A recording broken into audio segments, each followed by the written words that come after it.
안녕하세요. 이번 발표를 맡은 석사과정 심규태입니다. 제가 발표할 논문은 A Comparative Study of Stereo-Dependent SSVP Targets and Their Impact on VR-BCI Performance입니다. 본 논문은 Frontiers in Neuroscience에 게재된 논문으로 임팩트 팩터는 3.2이고 뉴로사이언스 분야의 Q2에 해당하는 저널입니다. 현재 VR 환경에서 SSVP를 이용하는 연구를 진행 중이며 본 논문을 참고하여 자극을 구현하고 실험을 진행하였기 때문에 발표에 선정하게 되었습니다. SSVP는 BCI 연구에 주로 사용되는 자극으로 다른 자극 대비 성능이 높다는 장점이 있습니다.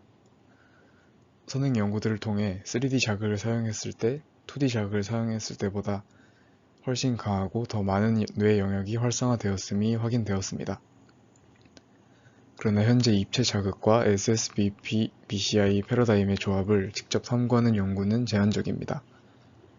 따라서 본 논문에서는 동일한 조건에서 3D 입체 자극과 2D 평면 자극을 사용했을 때의 결과를 비교 분석하였습니다. 먼저 EEG 측정 과정입니다.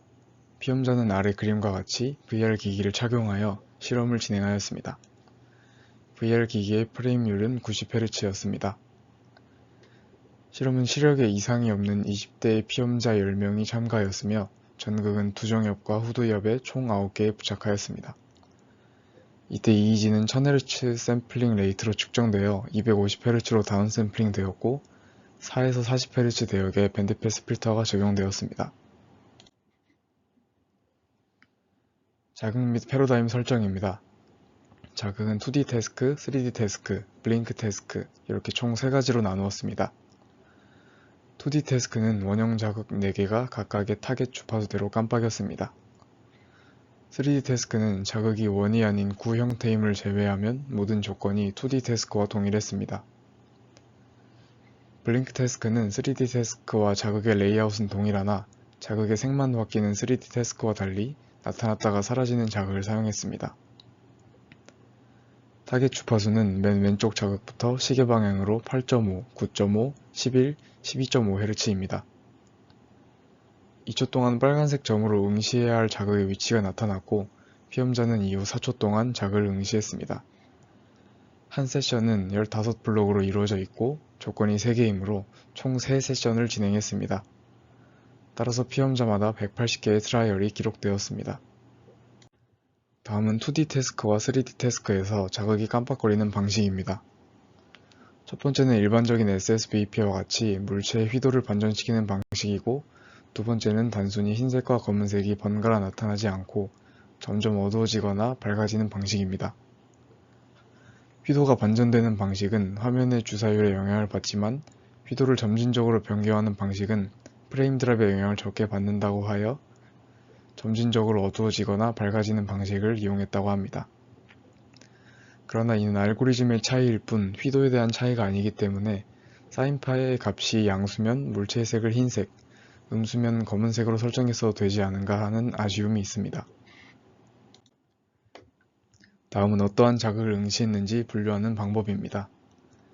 CCA는 SSVP 분류에 주로 사용되는 방법으로 EEG 신호와 각 타겟 주파수의 정연파 간의 상관관계를 이용하여 상관관계가 가장 높은 정연파의 주파수를 자극의 주파수로 판단하는 방법입니다. FBCCA는 CCA와 유사하나 신호에 포함된 노이즈 등을 고려하여 신호를 여러 주파수 대역으로 나눈 후에 CCA를 적용합니다. 본 논문에서는 신호를 6에서 90, 14에서 90, 22에서 90Hz 총 3가지 대역으로 나누어 진행하였습니다. TRCA는 같은 주파수의 자극을 응시한 신호들의 공통적인 패턴을 학습하는 방식으로 어떤 자극을 응시했는지가 아닌 같은 주파수의 자극을 응시한 신호들에서 일관성 있는 패턴이 나타나는지에 초점을 둔 방식입니다. 다음은 성능 평가에 사용된 지표입니다. 진폭은 타겟 주파수의 파워 값을 의미하며 SNR은 타겟 주파수 전후 2Hz 구간에서 타겟 주파수의 파워가 차지 않는 비율을 나타냅니다. 두 값 모두 높을수록 자극의 주파수 값이 두드러지게 나타남을 의미합니다. 다음은 정보 전송 속도를 의미하는 ITR로 BCI의 통신 성능을 평가하는 데 사용되는 지표이며 값이 높을수록 알고리즘에 소요되는 시간이 적음을 의미합니다. 마지막으로 피험자의 응답을 바탕으로 자극에 따라 유발되는 시각적 피로의 정도를 확인했습니다. 먼저 결과입니다. 왼쪽 그래프를 보면 블링크 태스크에서 타겟 주파수와 하모닉 성분들의 앰플리튜드가 가장 높았고 3D 태스크에서 가장 낮았습니다.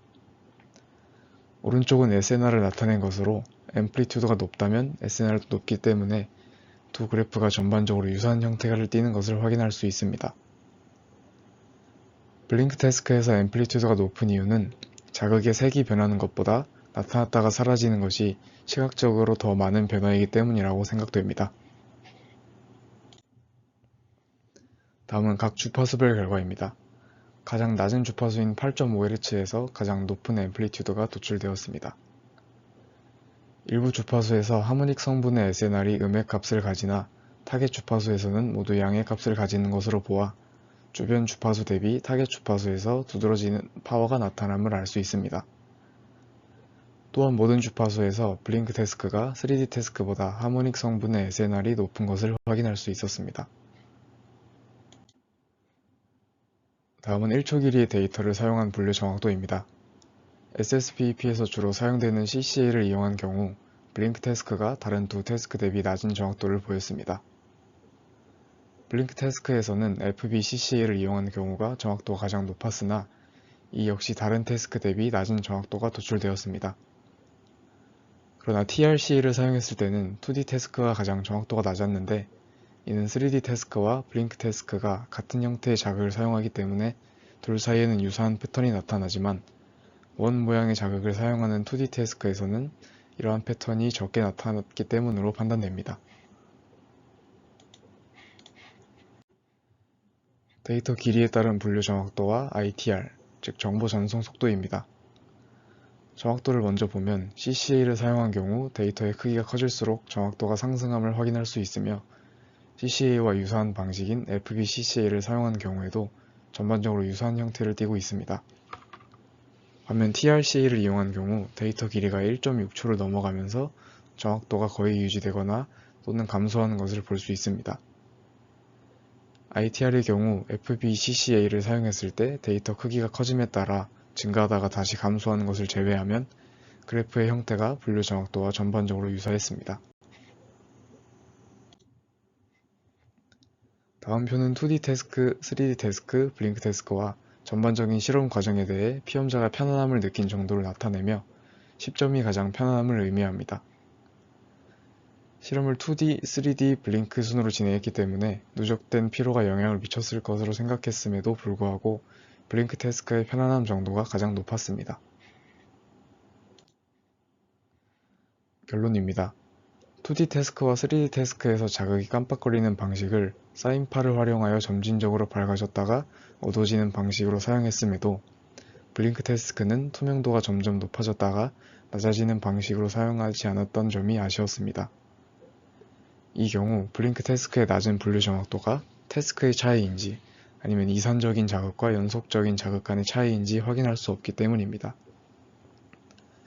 자극의 레이아웃과 주파수가 다르긴 하나 본 논문을 참고하여 실제로 실험을 했을 때 비교적 타겟 주파수에서 두드러지는 피크가 나타나는 것을 확인했기 때문에 본 논문에서 조건을 통일하여 실험을 진행했다면 블링크 태스크에서 좀 더 높은 정확도가 나오지 않았을까 생각됩니다.